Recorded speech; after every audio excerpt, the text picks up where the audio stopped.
আজকে বানাচ্ছি air ফ্রায়ারে pizza. তো চলো দেখে নিই কীভাবে বানাচ্ছি। Let's get started. প্রথমে আমরা এখানে একটা বাটিতে উষ্ণ গরম জল নিয়ে নিব। জলটা কিন্তু উষ্ণ হতে হবে, বেশি গরম হলে কিন্তু চলবে না।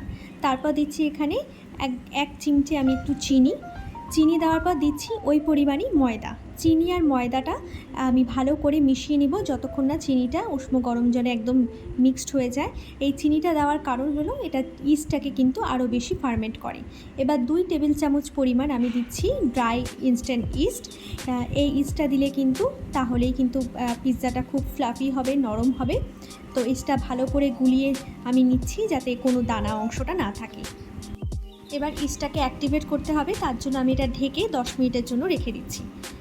দেখো 10 মিনিট হয়ে গেছে, ইস্টটা কিন্তু একদম ফার্মেন্ট হয়ে গেছে। কতটা ফুলে গেছে তাহলেই বুঝবে কিন্তু ইস্টটা একদম পারফেক্ট ফার্মেন্ট হয়েছে। এবার ডোটা বানানোর জন্য আমি রেডি করছি। এবার একটা বড় পাত্রে আমি সেই ইস্টের গোলা জলটা পুরোটা দিয়ে দিচ্ছি। তারপর দিচ্ছি আমি এখানে 2 কাপ পরিমাণে ময়দা।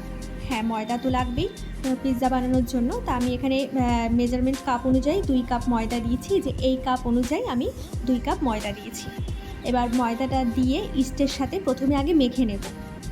ভালো মতন মেখে নেওয়ার পর তারপরেই কিন্তু আমি জল দেব। তো পরিমাণ মতন আমি লবণ দিচ্ছি, হাফ টেবিল চামচের মতন। এবার সব কিছু আগে মিলিয়ে নেব। তারপর যখন দরকার পড়বে তারপরে কিন্তু আমি জলের সাহায্যে একটা সফট ডো বানাবো। বেশি টাইট বানালেও হবে না, একটা সফট ডো বানাতে হবে। ডোটাকে আমি একটা ফ্ল্যাট প্লেটের মধ্যে নিয়ে নিচ্ছি। তোমাদের কাছে যদি স্টিলের প্লেট থাকে তাহলে আরও ভালো। সম্পূর্ণ নিয়ে এবার আমি ভালো করে মাখতে শুরু করব, যাতে ভালো করে টেনে টেনে আমার মাখা যায়।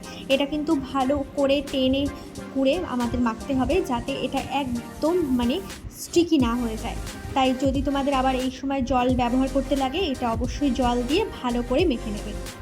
আমি সামান্য করে জল দিচ্ছি, তারপরে মাখছি। এটা কিন্তু তাড়াহুড়া করলে মাখলে হবে না, কারণ বেশি জল পড়ে গেলেও কিন্তু এটা বেশি নরম হয়ে গেলে কিন্তু ডোটা সেট হবে না। তাই ভালো করে এটা মাখতে হবে, একটু টাইম নিয়ে 5 থেকে 7 মিনিট এই ভালো করে আমার একবার আপ একবার ডাউন করে এটাকে কিন্তু মেখে নিতে হবে। তাহলেই কিন্তু ডোটা একদম পারফেক্টলি হবে।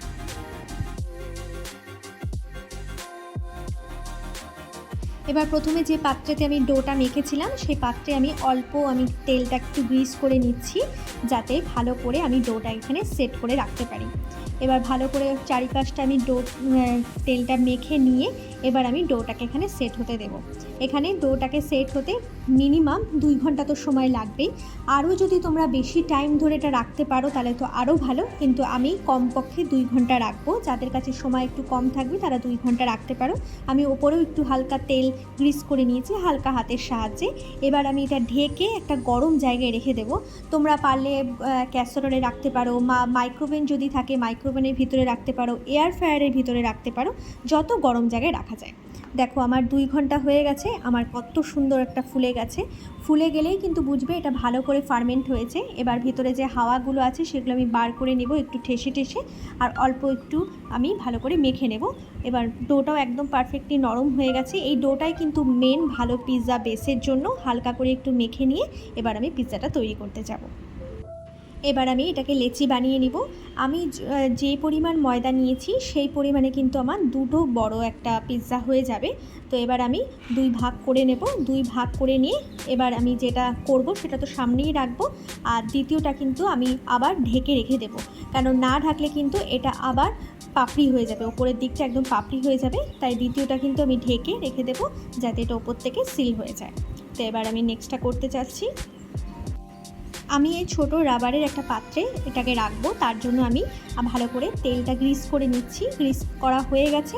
এবার আমি এটাকে 1 মিনিটের জন্য এয়ার ফ্রায়ারে কিন্তু প্রিহিট করতে দিয়ে দিয়েছি। প্রিহিট করে দিলে কিন্তু আরও বেশি ভালো হয়। এবার আমি অল্প একটু ময়দা নিয়ে একদম যেরকম রুটি তোমরা বেলো সেরকম আস্তে আস্তে করে বেলবে, আর যতটা পারবে একটু পাতলা করবে, কেন এটা যখন বেক হয়ে যাবে তখন কিন্তু অলরেডি এটা ফুলে যাবে। হ্যাঁ, কিন্তু আমার কাছে যেহেতু পাত্রটা ছোটো দেখতে পাচ্ছিলে, তাই আমি অল্প ছোট করেই করব। তো এবার আস্তে করে আমি বেলে নিচ্ছি ভালো মতন। এবার আমি ওই রাবারের পাত্রটা নিয়ে আসছি। হালকা একটু গরম ছিল যেহেতু আমি প্রিহিট করে রেখেছিলাম। এবার আমি হাতের সাহায্যে এটা পুরোটাকে ছড়িয়ে দেব। ছড়িয়ে দিয়ে আমি এটাকে একদম এক সমান করে দেব। এবার পিৎজাটাকে ডেকোরেট করার পালা। প্রথমে আমি দিচ্ছি এখানে পিৎজা সস। এটা যে কোনো কোম্পানির পিৎজা সস তোমরা ব্যবহার করতে পারো, আমি নরেরটা ব্যবহার করছি। তো এবার 1 টেবিল চামচের মতন পিৎজা সস নিয়ে আমি এটাকে পুরোটা আগে ভালো করে লাগিয়ে নেব, যাতে এটা ভালো করে স্প্রেড হয়ে যায়। পিৎজা সসটা দেওয়াটা কিন্তু খুব দরকার, কারণ এটাতেই কিন্তু স্বাদ হয়। এবার পিৎজাটাকে আমি একটা নাইফের সাহায্যে ফুটো করে দিচ্ছি। এটা কিন্তু পিৎজা সস দেওয়ার আগেই করা উচিত ছিল, কিন্তু আমার খেয়াল ছিল না।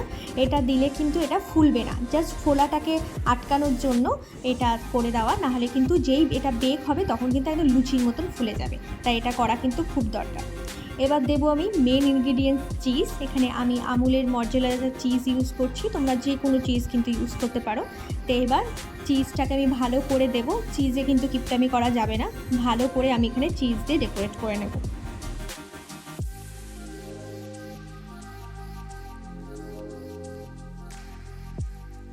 চিজ আমার দেওয়া হয়ে গেছে। এবার দিচ্ছি আমি পেঁয়াজ, ক্যাপসিকাম আর কর্ন, আমি এই তিনটাই ব্যবহার করছি। তোমরা এখানে মাশরুম, পনির, অ্যালাপিনো অনেক কিছু ইউজ করতে পারো। যদি চিকেন বানাও তো চিকেনেরও করতে পারো। চিকেন করলে চিকেনটাকে আবার একটু রান্না করতে হয়, তো সেই রেসিপিটা আমি পরে তোমাদের একদিন দেখাবো। এখন আমি ভেজ বানাচ্ছি, তাই প্রথমে পেঁয়াজ দিয়ে আগে ডেকোরেট করার পর তারপর দেবো ক্যাপসিকাম দেওয়ার পর তারপরে ওপর দিয়ে আমি কর্ন দিয়ে দেবো।